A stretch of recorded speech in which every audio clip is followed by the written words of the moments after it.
As dawn broke in Pacific Palisades, we found a scene that can only be described as apocalyptic. The once vibrant village off iconic Sunset Boulevard had stood like this for decades. Oh my God. Until now. We just arrived here in what is left of downtown Pacific Palisades, and I am overwhelmed by the scale of loss. Many people are going to return to homes that were lost, and even more important, their community completely gone. Well, so as some of you may or may not know, I am from the Palisades, the Pacific Palisades, which is a small town nestled in the foothills in between Malibu and Santa Monica on the coast in Los Angeles. I'm sure you have heard and are aware that a historic level inferno of fire has swept through that town and destroyed, almost everything, essentially. I am currently in London. I am not there to see it for myself. I will be going back. We've had fires in the past, many of them, but it's usually the brush, and the firefighters do a hell of a job in combating those fires and preventing them from taking houses. This one, the wind, gusting, hurricane force, winds up to 100 miles an hour, the embers flying everywhere. It was just relentless, and it came fast and furious. My parents evacuated early. They took a laptop, my dad took a guitar and their medicine and basically left. And they're safe and they're fine. And I thank you guys for sending me messages of concern, because you put two and two together that that's where my family's from. And we sat in shock and sort of horror watching the footage come in and seeing the thing sweep across everything, taking out my high school, taking out a ton of schools, and then just taking out houses one after another. And then going through the village, when I saw the footage of the Starbucks that I go to just hollowed out and destroyed, and then everything on that city block, multiple city blocks, just Nagasaki'd into unrecognizable ruins, smoldering. It was bizarre. It can't be real. If you're not there to see it, to smell the smoke, to feel the fire, it just feels like this can't be happening. But apparently it has happened. And we had hoped, because we were looking at 3D maps, and our house is here, this blue dot, and the fires had surrounded us, and it had sparked up in the canyon right next to where we live, and was burning through that canyon. But the winds were swirling and were heading in all different directions, and from the looks of the map, it looked like our block was safe. And then reports came in as time went on, some people down on the ground at the scene, and they were just like, everything's gone. Our block, it went house to house, and your house, our family home has been destroyed, and it's no more.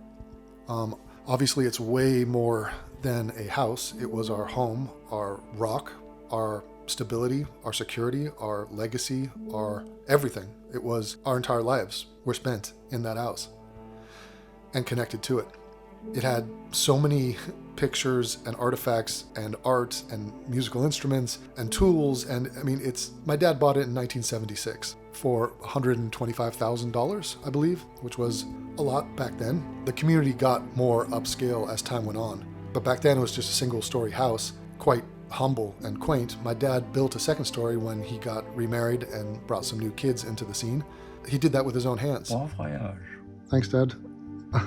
Love you. Love you. He then, years later, built a yoga studio for his wife, my stepmother, Susan, and she teaches yoga there, or used to until yesterday.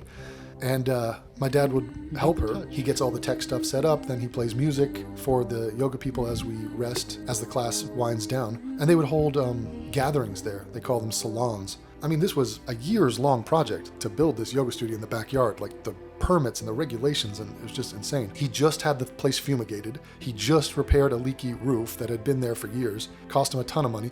He just put in solar paneling, was super proud of it. This house has been their oasis, their, I almost want to say friend. It's like, it is a sacred thing to spend your life in a singular place. It's really hard to fathom it being erased and evaporated, and then just for no reason, aside from freak weather and just physics and wind. And this has happened to so many people. The community is completely ravaged.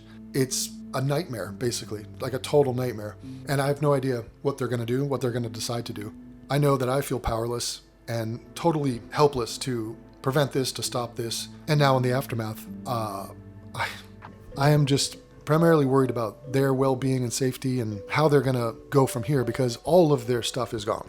So I have decided to garner some support from my father and Susan, my stepmother, to help them transition to whatever temporary housing situation they're going to find and to get some basic things in life, some supplies, because their house was everything. Everything was tied up in that house. And I don't know what comes next. They're going to try to fight with the fire insurance people like everyone else is going to do, and I'm not sure how that's going to work or turn out. But in the immediate and in the short-term future, I would love to be able to help my dad with some money for him to basically replace all the necessities that he is now lacking. So you can imagine, I mean, just he has nothing.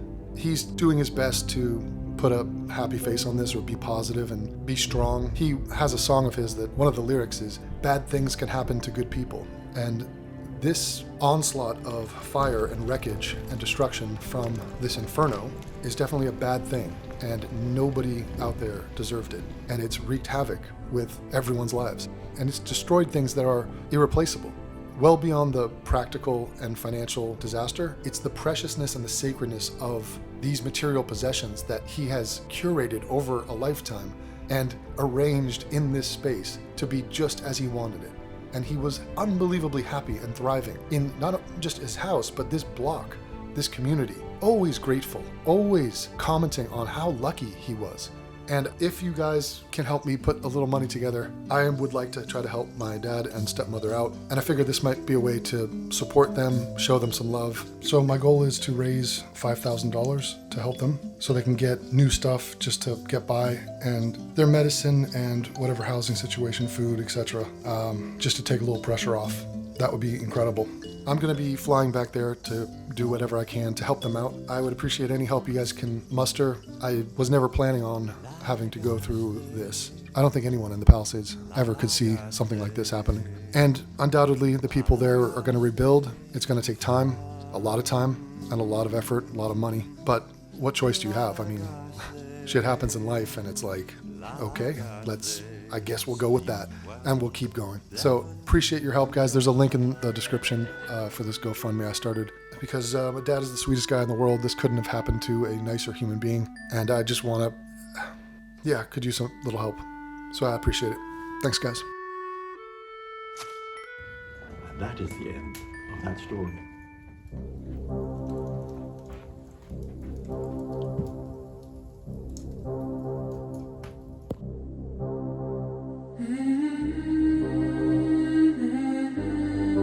But the thing is, when you reach a certain age, you like to pass things on. So Dev is just suddenly, you know how it is, every now and then, every 5 years or so, your son discovers you. And he's just rediscovered me. It's marvelous. So this is a song which this was the first song that I ever wrote. I wrote this with Barbara. For those who don't know, Barbara was my late wife, and we were doing a show on television. It was PBS in New York, and the director said to me, he knew I sang folk songs. He said, "Do you have a folk song about wishing?" And I said, "Yes. Oh, I wish I had the shepherd's lamb, the shepherd's lamb, the shepherd's lamb. I wish I had the shepherd's lamb and Katie from her father." He said, "Yeah, I don't like that one. Write another one." I said, "It's a folk song, He said, "Well, never mind, write another one." And so, I wasn't the songwriter. So I went home, and Barbara and I put these words together, and it turned into the wishing song. And Deb's going to play the kalimba with the. So we'll just see if we can get through this. I was just talking to Max over here, just having a nice time, and then all of a sudden I'm all nervous, and everybody quiet. Weird? Yeah. Okay, you talk. Yeah. We're still working on this. It's a work in progress. Okay, here we go.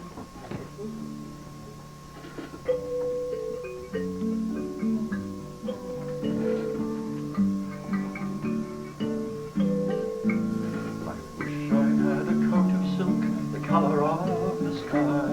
I wish I had a lady fair as any butterfly. I wish I had a house of stone that looked down on the sea. I wish I had a house of stone that looked down on the sea. I wish I had a house of stone that looked down on the sea. But most of all, I wish that I was someone else but me.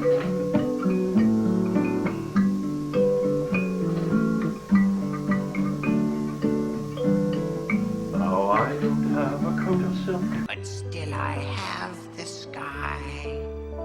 Now I don't have a lady, but there goes a butterfly. Now I don't have a house of stone, but I can see the sea. Now and most of all, I know that I Happy am happy to to be be me. me.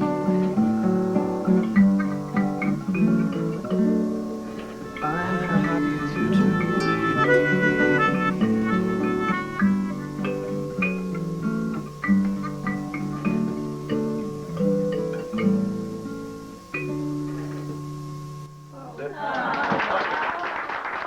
Have a great night and all the best.